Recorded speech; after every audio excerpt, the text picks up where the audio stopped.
Good morning. Okay, today's lesson will be radar range equation. We'll be introducing extended version of radar range equation. In this regard, we'll be studying radar cross-section and radar antennas, along with past repetition frequency and range ambiguity, how to resolve range ambiguity, multiple TRF.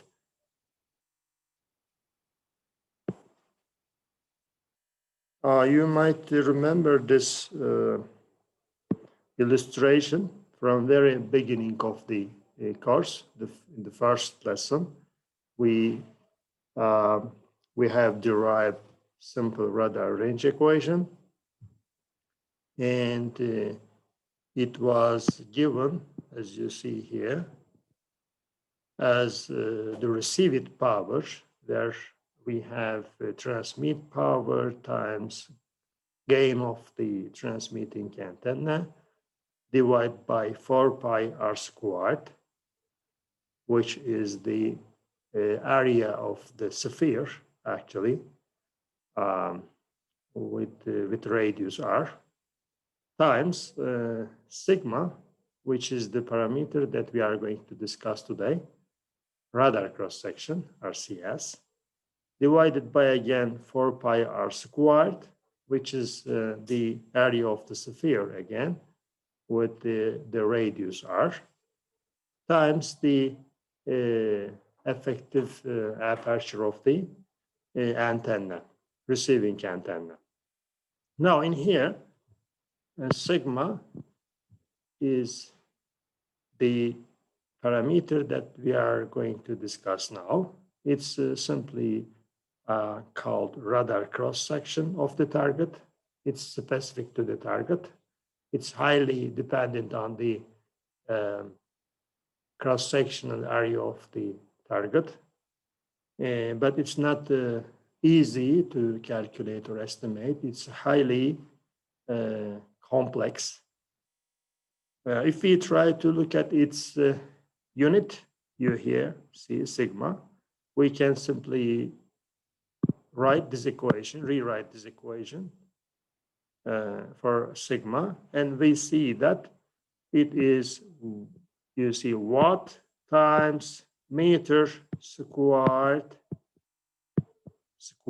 and watt times meter squared, which is meter squared. Okay, so it's just like a cross-sectional area of any geometrical object.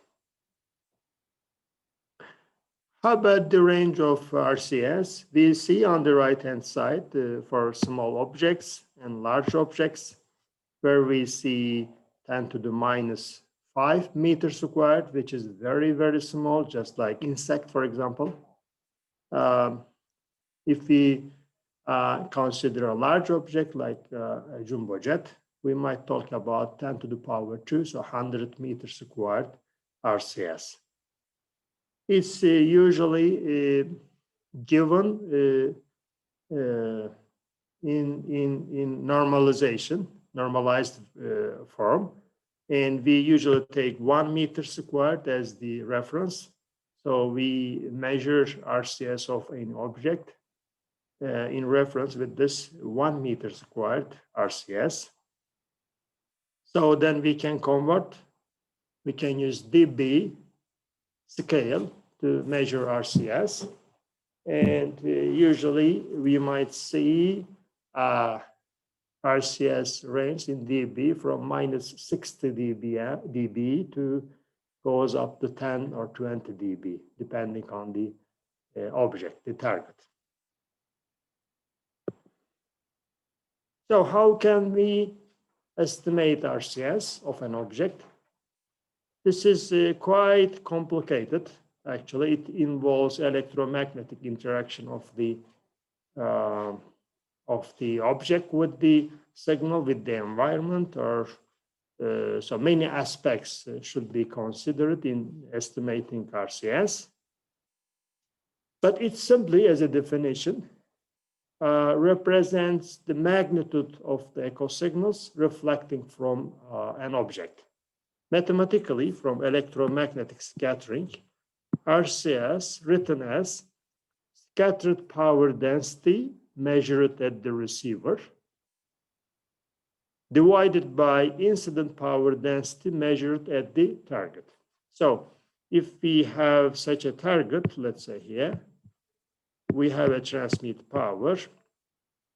So this transmit power, this signal travels in space and then hits on the object and then reflected back. So we look at the power here, let's say power density Pi, and look at the power density here at the receiver due to this interaction with the object. So if we can estimate this power density values, then we can estimate RCS. We can measure it, actually. There are, as you may know, two ways to know or to learn how a parameter varies. One is simulation, the other one is measurement. For a very small object, it's not that easy. You can easily measure RCS. While for a very large object, it's not easy. It's highly complex. So mostly, first, researchers or engineers try to simulate and try to estimate RCS. And then they may conduct some experiments and try to validate the simulations and then use those simulative models for estimating RCS. Power, as you might know from electromagnetic theory, power is proportional to electric field squared. So we can rewrite this equation in terms of electric field. So reflected electric field and incident electric field. So we can use electromagnetic theory then to estimate RCS of an object. Okay, when we consider interaction of electromagnetic waves with an object, with a target, we usually consider the wavelength of the radar in comparison with the object size. And typically, there are three different regions for this comparison, where the RCS might vary, its calculation might be different, or the variation might be different. The first one is Rayleigh scattering, where the wavelength, as you might remember, for a radar system, we talk about a center frequency or carrier frequency, and carrier frequency is related to the speed of light. As electromagnetic waves, it travels at speed of light, and the wavelength, lambda. So here, the wavelength is related to the operational frequency of the radar. And for Rayleigh scattering, the wavelength, operational wavelength, is large compared with the target size. Usually we take the largest or the maximum size of the target. Let's say for a jumbo jet, we can take not the width, but from nose to tail of the jumbo jet as the size, and then compare it with the wavelength and look at whether that's Rayleigh or not. This means that we have to consider different operational bands. For a fixed target, for example, a jumbo jet, let's say, we talk about maybe several tens of meters or 100 meters. On the other end, for wavelength, I have a very big spectrum, starting from, let's say, 1 megahertz to 100 gigahertz. and the wavelength varies from this 1 megahertz frequency to 100 gigahertz frequency. Then we can talk about different rate or different ratio of wavelength and object size.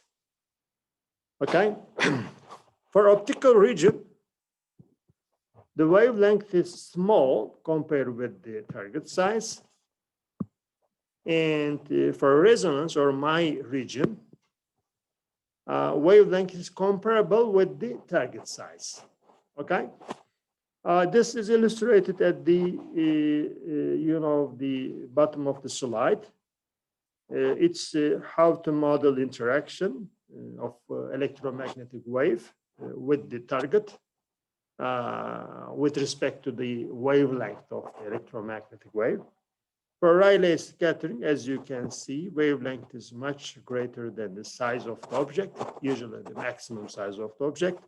We take my region or resonance region, wavelength is comparable with the size of the object, and optical region where the wavelength is much smaller than the object size or target size. Okay, let's see how RCS vary. The simplest target will be a sphere from the RCS point of view, because spheres RCS does not vary with respect to the angle into which you look at the sphere. It's constant from every direction. That's why that's the simplest case. And here we got the sphere of radius A, whose area, cross-section area, is pi a squared, and the circumference is 2 pi a. These are geometrical formulas, as you might know. Now, on the right-hand side, you can see a graph where we have circumference to wavelength ratio as the horizontal axis, and the RCS of the sphere, so sigma sphere, divided by pi a squared, so cross-sectional area of the sphere, as the vertical axis. By the way, on horizontal axis, we divide, you see, circumference by lambda, okay? So then if I turn lambda, right? If I turn lambda, I simply turn frequency. If I fix the target size, sphere size A, I can see how RCS of sphere vary with respect to frequency, which means that I simply study how RCS vary in different regions, the 3 different regions. Okay, for Rayleigh region, where the circumference you see is much smaller than wavelength, right? Because the ratio is less than 1, which means that wavelength is much greater than the circumference of the sphere. We see this the RCS increases from 0.001, which could be converted into dB. What is it then? 10 log 0.001, which is minus 30 dB. Okay, so from minus 30 dB goes up to somewhere here, which is, I think, 2, 3, 4, right? Or 3, somewhere between 3 to 4. Okay, then it's going to be 10 log 3 dB. Here, our reference is sphere's cross-section area, okay? Not 1 meter, by the way, because we divide, you see, the RCS by pi a squared. So that's a normalization to the sphere with radius a. Okay, so this minus 30 dB with respect to sphere of radius a. Okay, and then you see after Rayleigh region, after getting the spec, it decays and then make a dip somewhere here, okay, which is about 2. And then there is a fluctuating RCS we see after 2, as you see, and it decays linearly, approximately, where we talk about optical region. So for very large values of the sphere, here, for example, let's say 10, which means that our 2 pi a divided by lambda is 10. This is simply 2 pi a equals 10 lambda. So the radius is greater than lambda, not much, but greater than lambda. It settles down and almost constant. And this constant, when you see here, is equal to the cross-sectional. This says that the RCS is equal to the cross-sectional area of the sphere. Okay, so then if we choose a wavelength, much smaller than the radius of the sphere, the RCS of the sphere tends to be the cross-sectional area of the sphere. Okay, that's how we evaluate this graph. So then we got increase in Rayleigh region, makes a peak and then dip. In Mayer resonance region, we see fluctuating, and then optical region, we got a fixed value. It does not vary with the wavelength. Okay. Now here we have different frequency values, and how to calculate sigma sphere is asked. You can try this at home and see how RCS of sphere vary with at different frequencies, from, let's say, 300 megahertz to 3 gigahertz and 6 gigahertz. Okay, you simply work on different regions, the 3 different regions.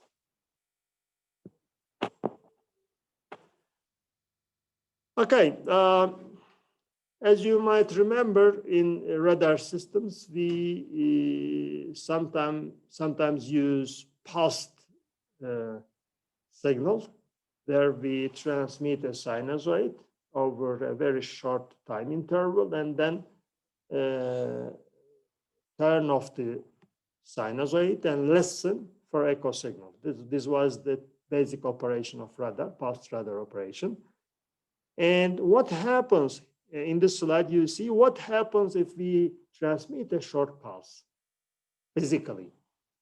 And we see here that the pulse, the short pulse, where we got a sinusoid actually, hits on the front face of the sphere and reflected back. So we got a strong echo from the front face of the sphere. And then we see some other echo signals coming after this strong echo signal with some delay. And this is called, this type of waves are called creeping waves, where electromagnetic energy simply travels around the sphere and then emit from the sphere and picked up by the receiver with some delay. These are very weak signals, but they can be detected. This should be studied carefully. And as you see, the delay between two signals is simply proportional to the size of the sphere. Larger the size of the sphere, more delay you expect for the creeping wave. Let's go to some more complex targets. This is cone-sphere combination. Here you see we got a sphere, you can imagine, and a cone. Okay, they're connected. You can see a picture here, a missile. This cone-sphere combination looks like this missile. It's an important object for, for weapon systems. So then its RCS will be quite important. Here on the right-hand side, you can see the RCS. I'm not sure, I don't remember exactly, but this should be either, measured RCS. And you can see the rear side of cone-sphere combination and nose. And here is the nose. Here is the rear side. As expected, we got quite high RCS around the regions where we see the cone from the right or left side. And the nose has relatively small RCS. We can read approximately here is -30 dB. While on the rear side, we got a sphere. So we have approximately constant RCS, which is, let me see that, approximately 20 or 25 dB. Okay, so you see from nose, we see -30 dB. From the rear side, we see 25 dB. There is a difference of 55 dB, which means that 10 to the power 5. So 100,000 times more RCS or bigger RCS. So this suggests that instead of just thinking about the size or geometry, it's also important to see how or where you look at the object. Okay,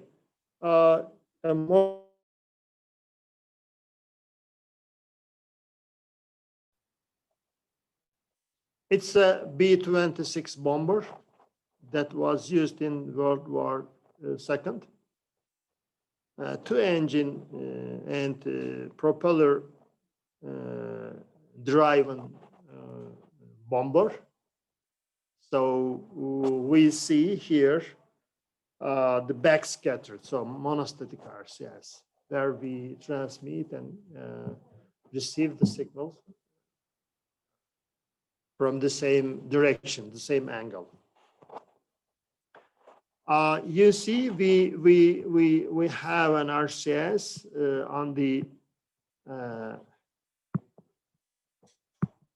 wings. You see, when you look at the bomber from the right or left wings, we got the huge size, and then we expect a higher RCS. On the other end, when you go to the angles between the rear side and the lateral, 90 degrees on the right and left, we see there is a decay and then increase in nose and rear side. So if you try to, for example, formulate this RCS mathematically, it's going to be quite complicated as the object is very complicated. Usually, researchers use some electromagnetic simulation tools. for numerically computing RCS. Okay, this is a typical missile, and we see range profile. What is range profile? You might remember range resolution. Here, you can see the range profile of a missile with range resolution of 0.2 meters. Okay, the size of the missile here is 5, so about 10 feet. 10 feet, which is approximately 3 meters, right? 3 meters. So what happens here? Now you imagine that I got a pulse in here, very short pulse, so very a high frequency sinusoid. Okay, this is a typical pulse radar waveform, right? Now suppose that I transmit such a sinusoid and then listen echo signal. What will happen? That's what I want to see. This pulse hits on the nose of the missile first. So we expect some echo signals coming from the nose of the missile. And then there is a discontinuity in here. It seems that there are different materials or objects there. They are combined. And every discontinuity produces electromagnetic scattering, strong scattering signals, which says that the pulse, the first point, produces a very weak, relatively weak echo signal, while it increases whenever I get some discontinuity or increase on the size. Okay, so here then I got an echo signal from the nose, and then there is a discontinuity here, which produces a relatively smaller or weaker echo signals. And then when you come to the wings, you see somehow, how to say, wings, let's say, we see a strong echo signals, okay? So if I look at this signal, yeah, right? Suppose that I know this missile and make some test, conduct some test, and measure this pattern, which is range profile. Then I can identify missiles, right? If I have this pattern, I can identify this kind of missiles. So that's one that we can do using radar, actually. Classification of objects, not only detection and ranging, but also classification of the objects. Okay, this is also possible.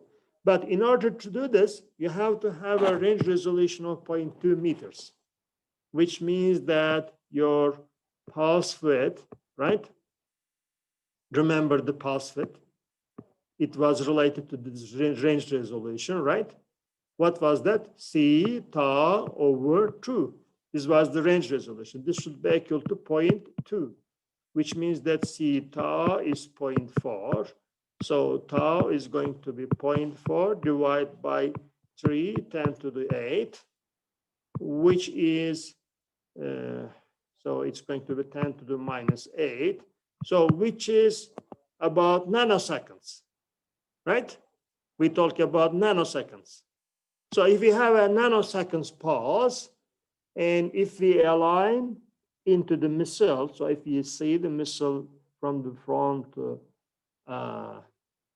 from the nose, which is of course dangerous, which means that missile is coming into you.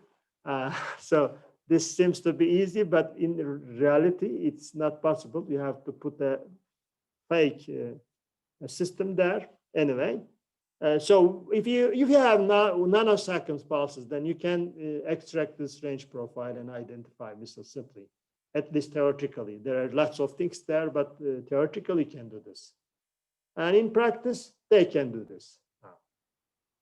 Okay. So simply RCS is not only about the detection of the object, but also about the classification of the object. It's quite valuable information, and most of the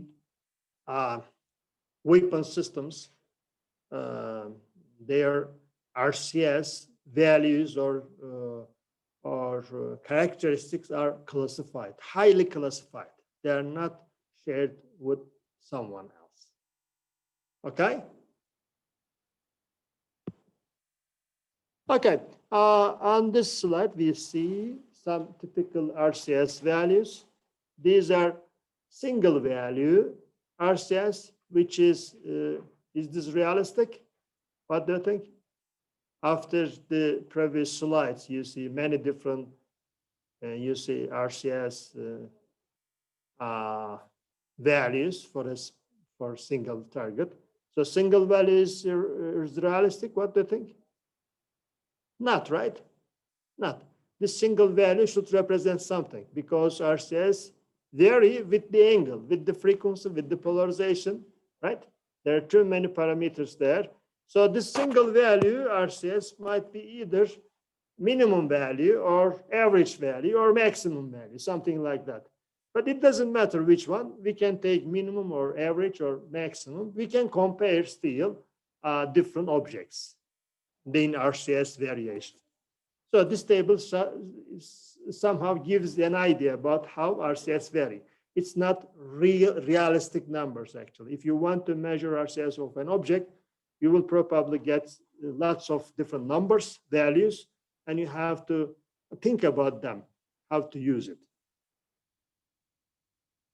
Okay, winged missile, which is 0.1 meter squared. By the way, here the values are meter squared. 0.1 meter squared. For small open boat, it's 0.02 meters squared. The biggest one, as expected, a jumbo jet, which has 100 meters squared. And when we go down and look at the vehicles, we see 200 meters squared. A pickup truck, as you can see, is relatively small compared with the jumbo jet, but its RCS is quite large compared with jumbo jet. Why? Because of the geometry and the material and discontinuities on the surface of the track. Okay, so it's not about the size only, you see, it's about the complexity of the object. When we go down, we see RCS of birds. For a small insect, for example, we see 10 to the minus 5 meters squared. Recently, I have seen a report or news, about F-15, F-35, which is the JSF program. I see an RCS less than 10 to the minus 2, I think, which means that just like a bird, okay? An eagle, let's say. Whenever you detect eagle, you can detect JSF. But I'm not sure this is correct or not, or which RCS they measure it, okay? Probably they measure the minimum RCS with minimum, from an angle or frequency where it has minimum value. This is very typical. If you want to show, if you want to demonstrate that your product has low RCS, you can measure from the lowest angle and then report it simply. So I'm not sure. Still, maybe it has that type of those order of values. They are, as I said earlier, they're highly classified. We couldn't probably, the customers couldn't get that information. But for an aircraft, we expect, as you see from this table, we expect several tens of meters maximum, less than 1 meter squared if possible, but meter squared we usually talk about. Okay, we continuously talk about RCS variation. Usually, its fluctuation is considered, which is sometimes called fading. So variation of RCS. And when we have complex targets, we have just like, for example, an aircraft where we got wings and nose, tail. So there's a complex object. Each part of the aircraft will be a scattering object, just like a scattering object, just like, for example, cone-sphere combination. So each might produce different echo signals. When you combine them, that's going to be quite complex. So we expect some fluctuation, okay? And there are typically several parameters that we consider for RCS, frequency, aspect angle, especially these two are very critical. And if we have a fluctuation in RCS, remember the formula, the received power was proportional to sigma, right?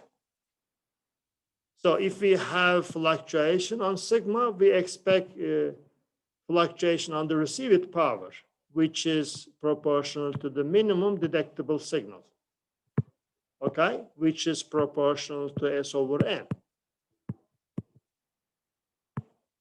Okay, so if we have fluctuation, then in RCS, we have fluctuation in the minimum detectable signal. We have fluctuation on SNR, which means that I have to consider this fluctuation in my link budget in my radar range equation.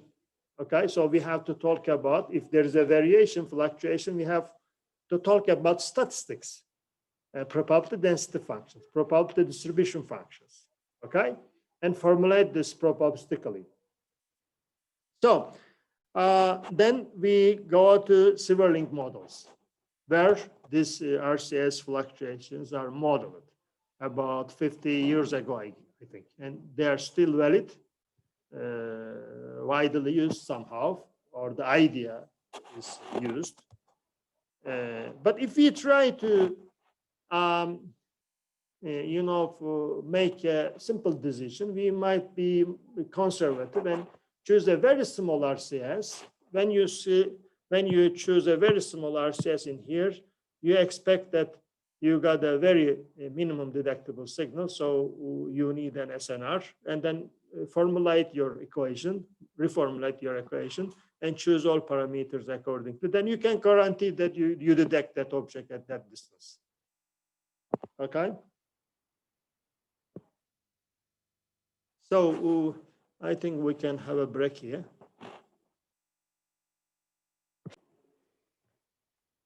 Okay, let's continue. So we will be talking about Silverlink models. There are 4 cases, so 4 models. Case 1.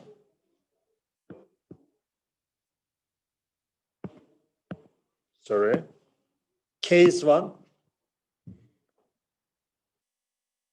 This case actually models a target consisting of approximately equal size scattering centers or objects. And we assume that the amplitude is constant. The amplitude of the received signal is constant on any scan, so over the scan. And it varies from scan to scan. The amplitude varies from one scan to another. And that's called slow fluctuations, as it varies from scan to scan. I'm sorry. Okay.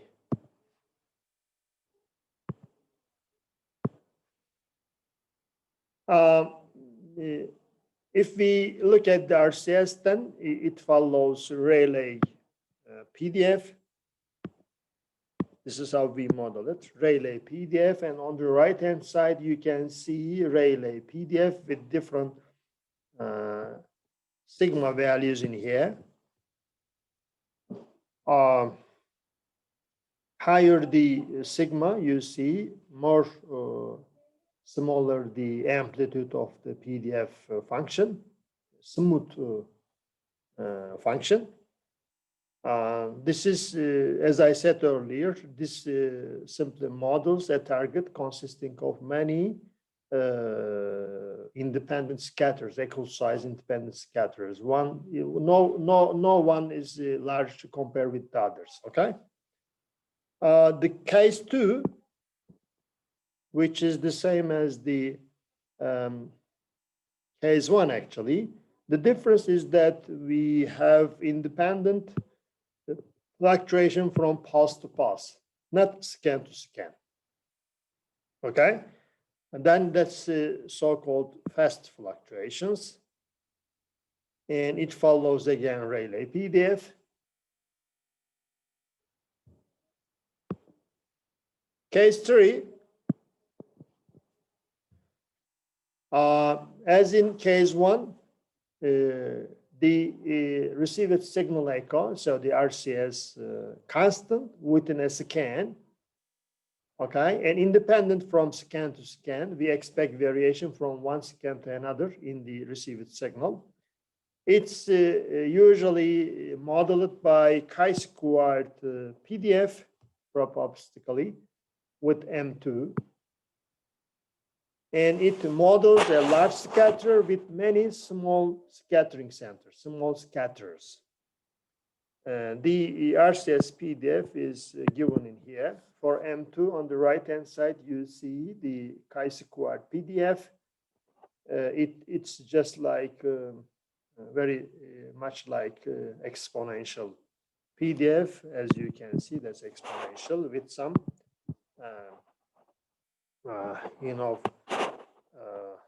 x times e to the power x form, okay? Not only exponential, it includes exponential function, but it's x times exponential function.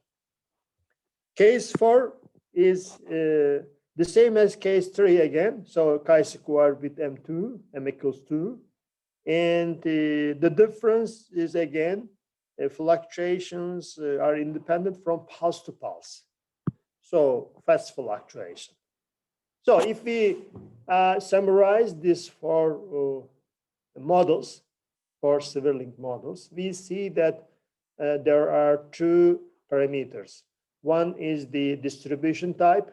The other one is the independency of the RCS values from pulse to pulse or scan to scan. Okay, we can easily categorize them according to these 2 parameters. Now we have also case 0. So as reference, that's non-fluctuating case. This is reference model. And also in the textbook, you can see there are some other models, rise and log normal with the equation number given on the slide. Please see Skolnick's book for the details of those models. We are not going to study those models in this course. Okay, let's compare then this Sverlink models. What happens if we consider case 1 and case 4? Okay. We can expect if there is a variation, there is an uncertainty, we have to use more SNR, right? Simply. Or we may make a trade-off between SNR and probability of detection or probability of false alarm. Because every uncertainty on my sigma will produce uncertainty in my signal, received signal, and then SNR, and then probability of false alarm and probability of detection.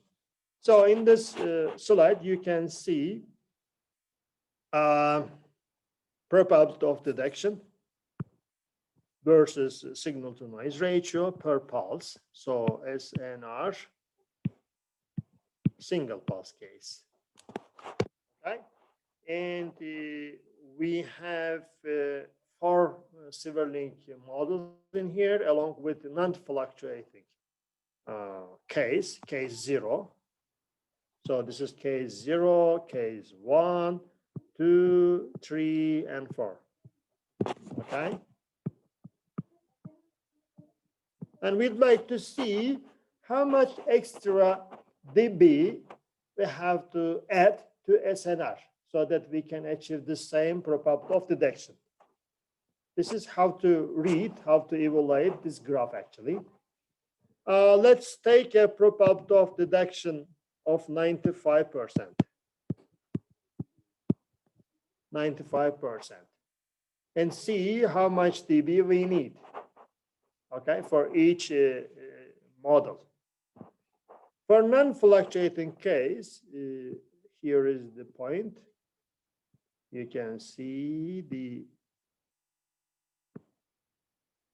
intersecting points in here and read the SNR value. For non-fluctuating case, we need about 5.5 dB, right? Or maybe 6 dB approximately. It may not be too correct, but just try to estimate that number. We'd like to see the difference actually, not the exact value, the difference. Okay, for non-fluctuating case, we need about 5.5 dB, while for case 3, I need about 12 dB.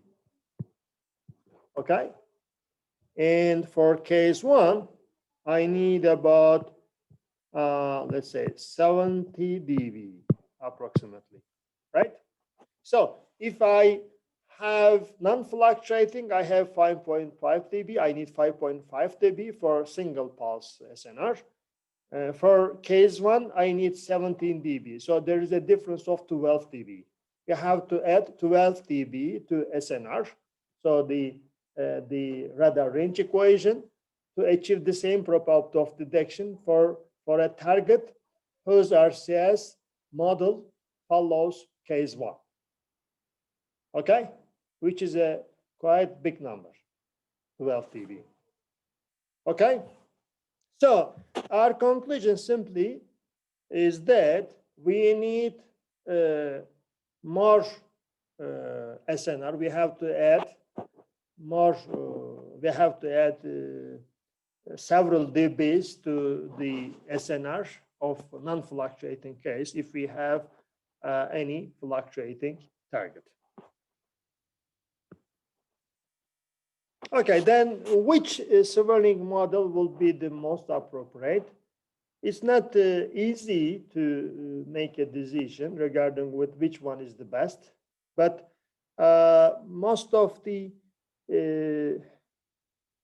researchers who conducted measurements report that Rayleigh model has a closer fit to most real cases.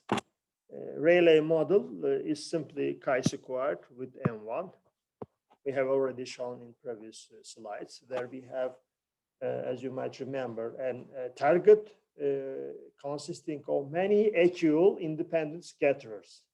Not a dominant scatterer, but independent scatterers. But mostly it may not be easy to apply these Silverlink models in the environment. There are too many other parameters that we have to consider in real applications. So they may vary. And also the average value of the RCS is still, there is an uncertainty there. It may not be easy to choose this average RCS value as it varies with respect to the aspect angle, as we have discussed with Dizdar in the break, right? That's what we are talking about in here. Okay, now let's see fluctuating loss. Whatever we have shown in the previous slide, here we just formulate it, okay? There is nothing actually different from the previous slide. We just try to estimate this additional signal to noise ratio value with respect to case 1 to case 4 for a specific signal to noise ratio and probability of detection. Okay, first of all, one thing is critical, the number of pulses integrated. If we have independent pulses, more than 10 or 20, then case 2 becomes case 0, case 4 becomes case 0. This is important because case 2 and 4 are related to the independent pulses, right? Variation of the signal amplitude from pulse to pulse. Since we integrate many pulses, then we simply ignore these independent pulse amplitudes and then combine them, which makes case 2 and 4 case 0. Okay? And for case 0, then we take this additional signal to noise ratio as 1, so 0 dB. We add nothing if we have more than 10 pulses integrated. Then we talk about case 1 and 3 only. So we can take case 1 and 2 together, case 3 and 4 together simply, and determine how much additional SNR we need. For this purpose, on the right-hand side for single pulse, again, the additional signal to noise ratio is given with respect to probability of detection.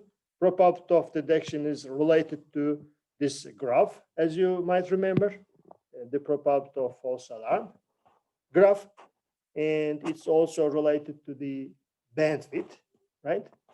So we keep all this in mind. I mean, the analysis from the previous slides are valid in here. We have to take them into account. And then we determine SNR fluctuating case as SNR non-fluctuating case plus this additional signal to noise ratio, LF, which is as expected is greater than 0 for high PD. Typically, operational probability of detection values is somewhere here, by the way. So above 90%.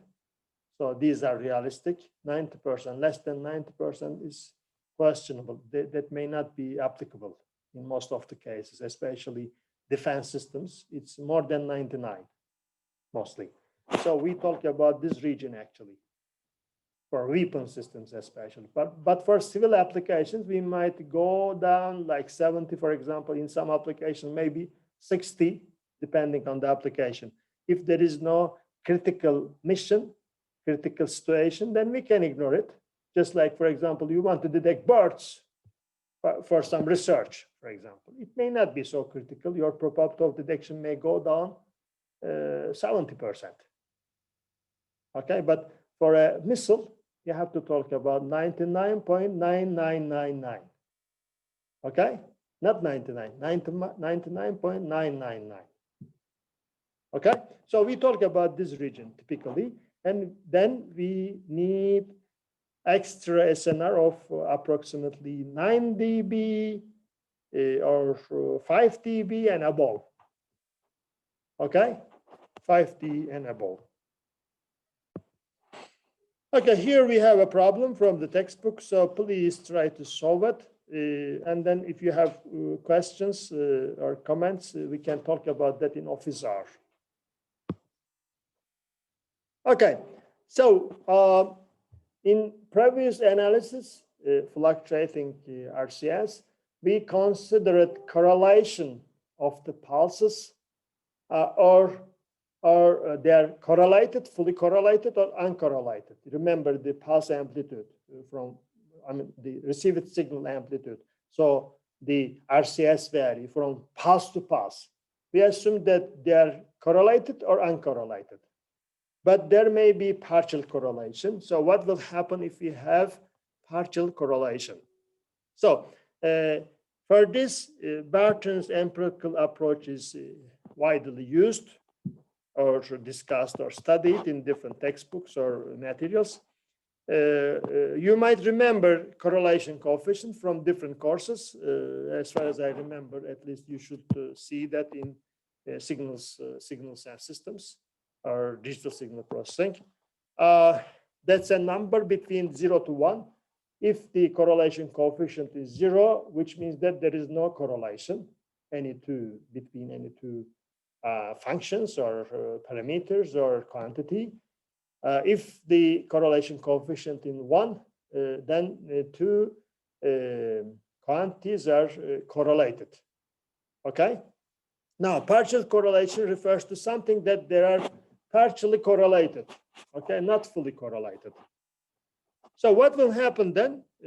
Why do we consider this? Because correlation of the pulses is quite important for pulse integration.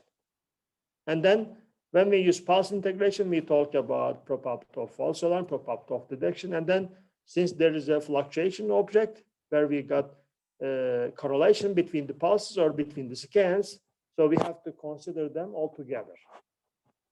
So we talk about effective number of pulses integrated for any n, the number of pulses available.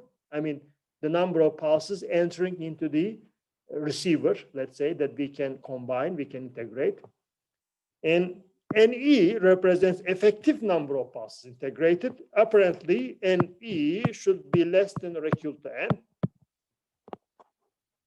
And it's given by Bertrand with this formula, okay? And once I know effective number of pulses integrated, we can determine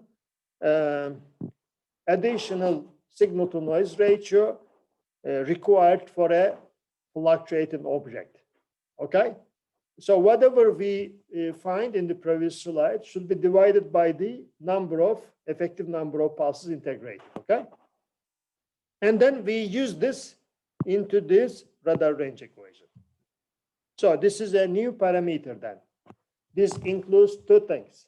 One is integration of the pulses. How many pulses are integrated?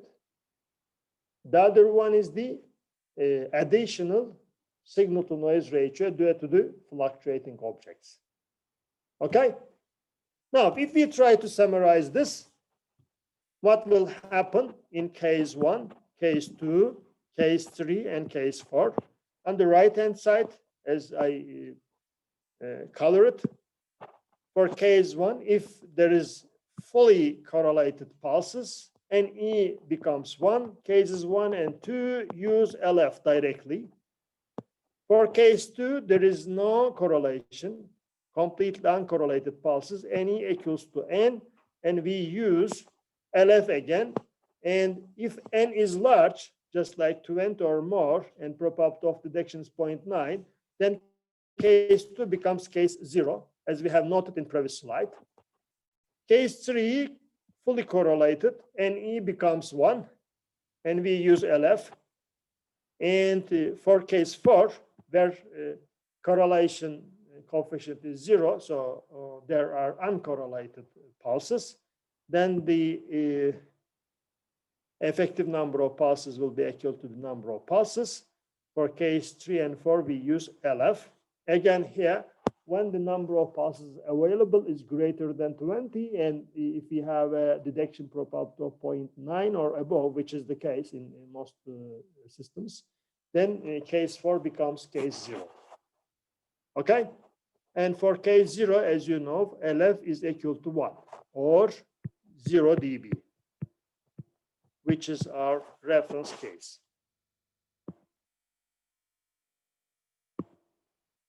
Okay, is there any question? I think when you study this carefully, you will get the idea. That's not too complicated. We do not have very complex derivations in here. We have many parameters, and you have to know how to use them, how to relate them, how they are interrelated. So these aspects are more critical for radar systems. Okay, this is not a radar signal processing course. This is a radar system course, which means that we talk about systems in general. So systems consist of blocks, and blocks are usually represented by parameters, and you have to know then those parameters and blocks and their interrelation. Okay, now it was about correlation of amplitudes. How about frequency? What happens if I changed frequency? Okay, I transmit a pulse sequence at constant frequency. Okay, typically. How about if I use different frequencies from pulse to pulse or scan to scan? Is there any efficiency or improvement that we might come across if we change the frequency? So this slide shows that. And we might remember from Saphir's RCS, this graph, when you change frequency, you expect RCS variation again. Because this simple target Saphir says this. If you change frequency, you change RCS value. Then how can I use this in radar systems? That's called frequency diversity for scan to scan. If you change the carrier, the center or operational frequency from one scan to other scan, that's called frequency diversity. Okay? You can also change frequency from pulse to pulse, which is called frequency agility or agility. Okay? These are two different approaches. This might be extended anyway. Let's see how we get it, how we use this in RCS. Suppose that the target made up of two scatterers spaced by D. Okay, so we can take two scatterers. The difference, the spacing between them is D. And then if we consider a pulse, a sinusoid hitting on these objects from this side, for example, then there is going to be a phase difference. Why? Because the phase is proportional to the distance in space.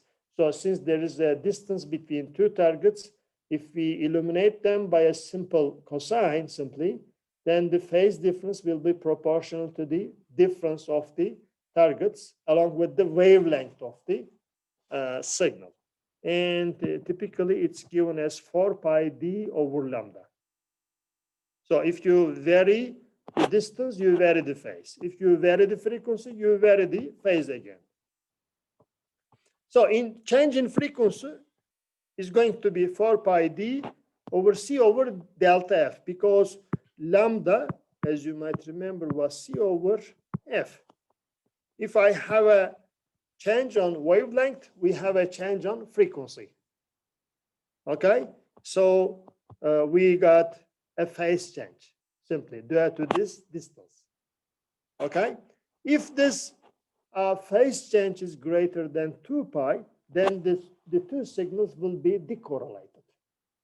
Okay, and this is good for my RCS actually. So then if I choose a frequency difference of, let's say here, C over 2D, then we will have decorrelated signals. We can do this from scan to scan or pulse to pulse. When we use scan to scan frequency change, that's called frequency diversity. And we can then calculate the additional SNR with this new concept. I mean, the frequency use of this decorrelated pulses.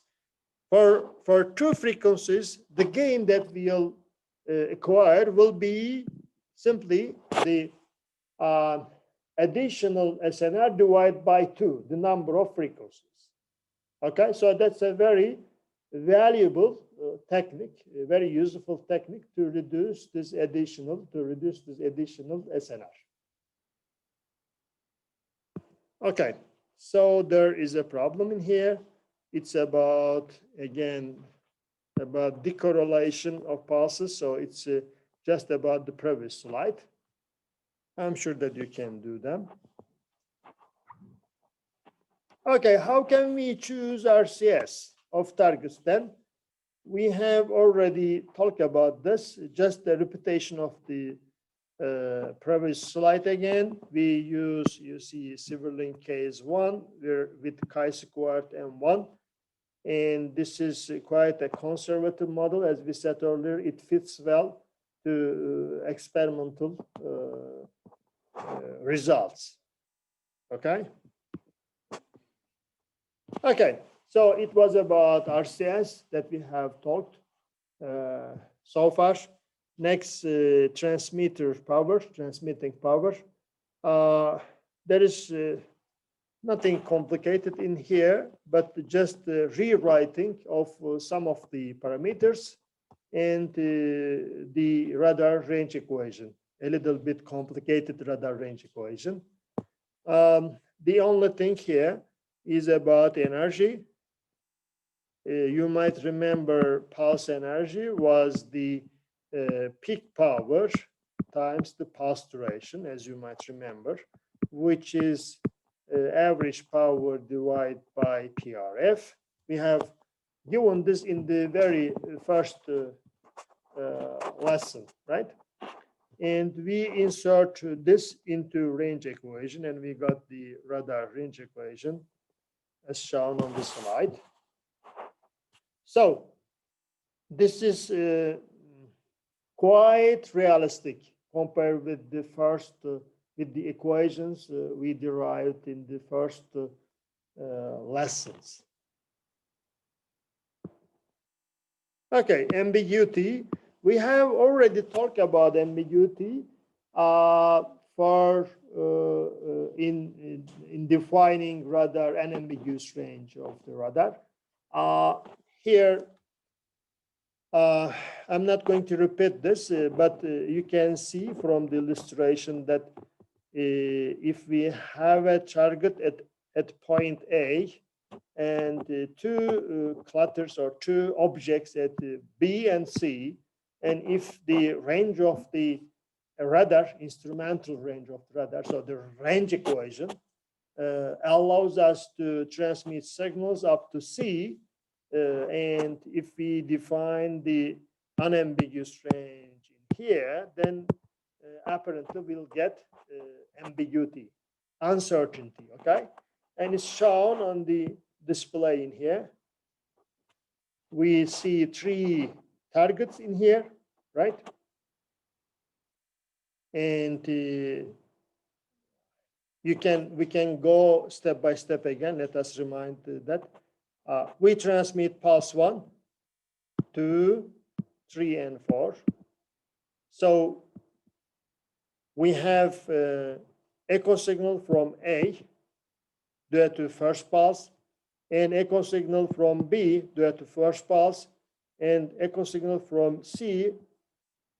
Let us just put 1 here for the first pulse. So you see the echo signal from target C due to pulse 1 comes after transmitting pulse 3, which means that there's an ambiguity here. Okay. So how can we resolve this? So that's actually the subject that we are going to discuss. In order to reduce this ambiguity, we use multiple PRF system. We change PRF.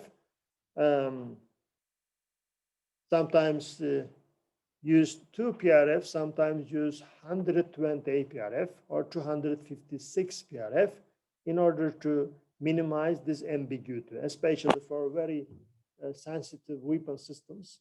They might use 120. So usually we take the order of 2, by the way.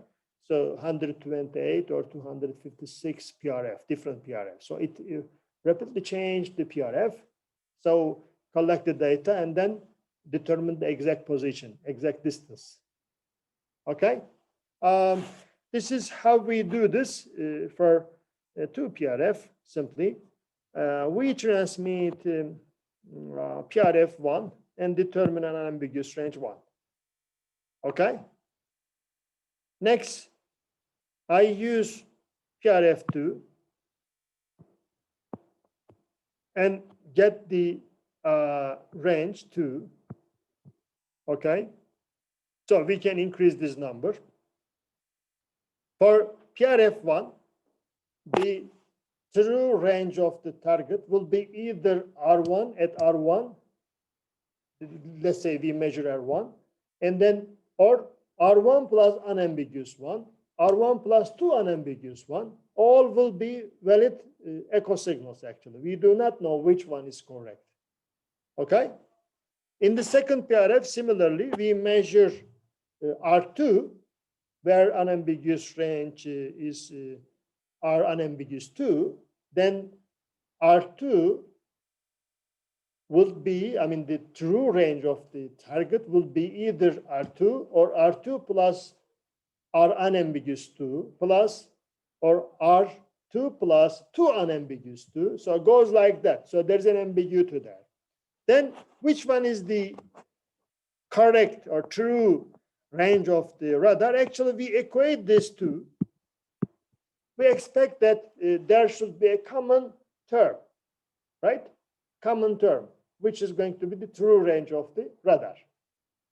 Okay, so we simply make the list of range, estimated range for PRF1, estimated range of PRF2 with this formula, and look at the numbers which are equal approximately. Then that number will be the true range of the radar. So we can remove unambiguity in that way. Sorry, we can remove ambiguity in that way, uncertainty in that way. Here is an example. A radar measures an apparent range of 7 nautical miles. This is my R1 with PRF1, so F1. It measures an apparent range of 18.6 nautical miles. This is going to be R2. What for when the PRF is F2. So what you should do then, the true range, from this F1, you will determine unambiguous range 1, and you determine unambiguous range 2. Then the true range for PRF1 is going to be R1, R1 plus R unambiguous 1, R1 plus 2 R unambiguous 1. So it goes like that, n times unambiguous 1. Similarly, you do this for F2, R2, R2 plus unambiguous 2, R2 plus 2 unambiguous 2, so it goes like this. And look at the numbers. The one which is the same in 2 will be the true range. You may not get the exact values, by the way. Here, they should be similar or very similar or very close numbers. Okay, in here, for example, we give the number because there were too many questions regarding with the slide. Students always try to get the exact number. So it may not be exact, so that's why I give the result. Okay, you can try this. Okay, this is going to be, as far as I remember, the last topic for today's lesson, radar antennas. We have already given radar antenna gain previously, aperture and cross-section area, radar efficiency, other antenna efficiency. Now we'll go through those subjects.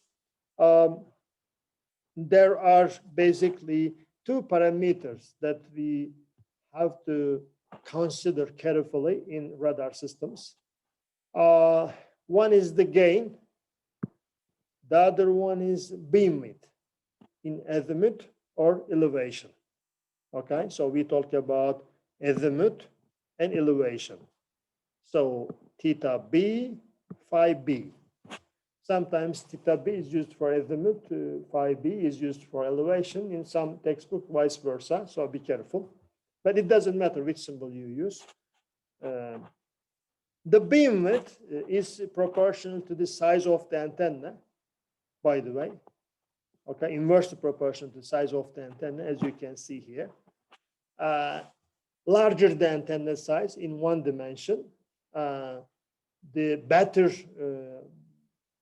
resolution in space, so smaller beam width in space.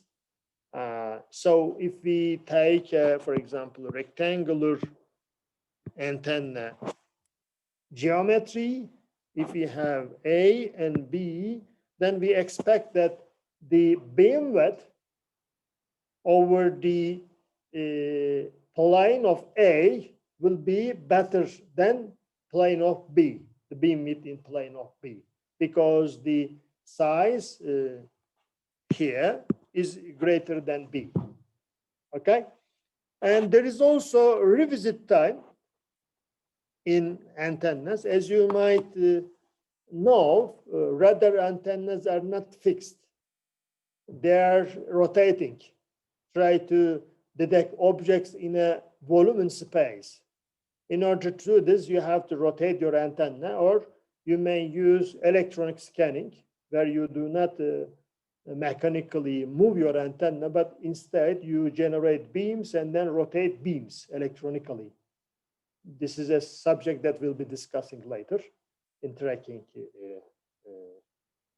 topic. Then we talk about revisit time. Suppose that we rotate our antenna in azimuth from minus 60 degrees.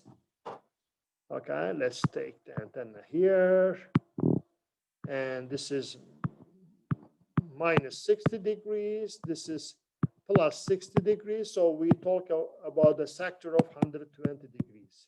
This is quite typical in most of the surveillance radars. So we rotate the antenna from minus 60 to plus 60, okay, just like this. And there should be a speed in here. There should be a time in which we look at the direction of the target second time, okay? How much time simply we need to see the target, okay, successively. This is called revisit time, and it's related to the rotational rate of the radar antenna. It's usually given revolutions per minute. We have already talked about that in past integration, as you might remember.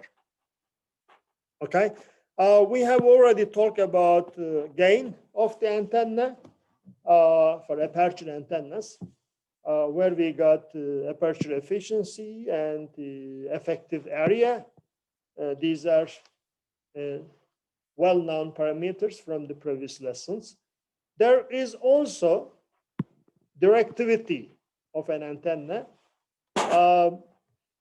It's related to the gain of the antenna, and simply efficiency of the antenna is multiplied by the directivity to get the gain. Okay, but in most of the systems, they usually measure the gain, and then the efficiency may not be so useful or so critical. Instead, we are dealing with the gain of the antenna, and gain of the antenna is the simply about the radiation pattern. It's the maximum value of the radiation pattern. We can simply use that. Okay, antenna parameters, beam. Here we see 4 different beams. Pencil beam, fan beam, stacked beam, and shaped beam. These are used for different requirements. For example, for pencil beam, we talk about tracking here because we need a very high resolution in both azimuth and elevation. Usually 1 degree beam width is required.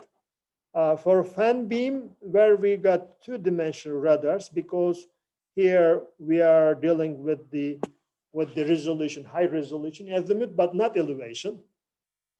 Okay, or we can use stacked beam, which is quite complicated. It's just a stacked version of pencil beams. We have many pencil beams together, so that we can provide coverage over elevation plane, instantaneous coverage over elevation plane. And there may be shape beam, one of which will be studied in the next slide. So here is cosecant squared beam. This is shape beam. That's a response to one of the problems in air surveillance systems, especially aircrafts at high altitude close to the radar is dangerous. And the goal of this type of pattern is to use, I think you may not find this slide, I guess, right? A little bit different version, you have to see that. Okay, but the same anyway. I'm sorry, I have changed this just 1 or 2 days ago. Anyway, the equations are the same, by the way. You have a slide about cosecant squared pattern. Please look at that. I'm going to talk about the same equations, but in different form. Okay, we use this for aircraft at high altitude, flying at high altitude close to the radar, okay? We are trying to fill that gap, actually. And the equation is given in the slide, as you can see. It's cosecant squared, as we understand from the name, the variation of the signal power in space follows cosecant function, simply cosecant squared function. It's shown in the equation. As you can see, we simply insert the pattern into the gain, okay, in its radar range equation, and then evaluate that and take the variation of the power with respect to phi, the angle. We see that that's simply, it gives you cosecant squared value, and it's constant. It's constant. Okay? On the right-hand side, I'm not sure you can see that, but this is a realistic pattern of the antenna. This is not triangle, as you can see. Normally, we expect a triangular pattern. This is not triangular. It increases rapidly. The coverage increases rapidly close to the radar, and then reduces, and then becomes constant. Okay? This is a very important concept for especially air surveillance applications. Okay, so it was about antennas. We next look at other parameters, which may not be so critical, but we have to think about, we have to consider in radar range equation. There are two in this slide, due to the reflection from the ground, for example, and propagation in atmospheric ducts, or attenuation in clear atmosphere. We simply use two of them. One is lobbing, so it's about the antenna radiation pattern and reflecting electromagnetic waves reflecting from the ground. There's going to be lobbing. We'll be discussing that later for tracking radars. It's given simply f to the power 4. That's a parameter. Simply we define f and then insert it into radar range equation as a loss. And there's an attenuation factor due to the atmospheric effects. It's given in terms of range and the parameter attenuation coefficient. We have already given this in the communication systems course. You might remember that. Alpha is the attenuation factor, given is napas per meter or kilometer, and attenuation factor is e to the power -2 alpha r. So higher the larger the r, larger the attenuation we expect. And we have waveguide loss, by the way. This is a picture taken from internet from a warship. Okay, you can see several radars in here. If you see a warship, you might you might be surprised because there are too many antennas and radars on it. These are very critical. As you can see on the table, how much loss we expect from antenna to the receiver. This is another parameter which usually ignored in equations, but it's important. There is usually a huge number for very high frequencies. So on the table, you can see how much attenuation we expect at a specific band with some well-known waveguides. These are standardized waveguides you can find and you can purchase. You can see datasheet. This is just a kind of datasheet I used. And there are some other losses like duplexer loss. You might remember duplexer used to transmit and receive simultaneously. Antenna beam shape loss, as you can see on the illustration there. It's highly dependent on the angle of the antenna beam, and the pulses transmit over the center will be higher in power with respect to the pulses from the side lobes of the antenna. There is also scanning loss, radon loss, and signal processing loss. We can combine them and introduce a system loss, LS, and then we can write our final version of the radar range equation. Okay, so it is a big equation, as you can see. There are too many parameters. I have listed, I think, all of them approximately, I hope. And this may still be extended or detailed, like system loss, for example. We can go into the details according to the operation. But this is enough. We'll stop here as in textbook. It stops here for giving general radar range equation. So this is going to be the final version of the radar range equation that we'll be using. Okay, and here's the list of the problems from the textbook. I suggest you to have a look at these problems and attempt to solve them by yourself. Or if you couldn't, you can come together with your friends and then try to solve them. And if you come to me in office hours, I will help you to solve those who couldn't do. So I'll stop here.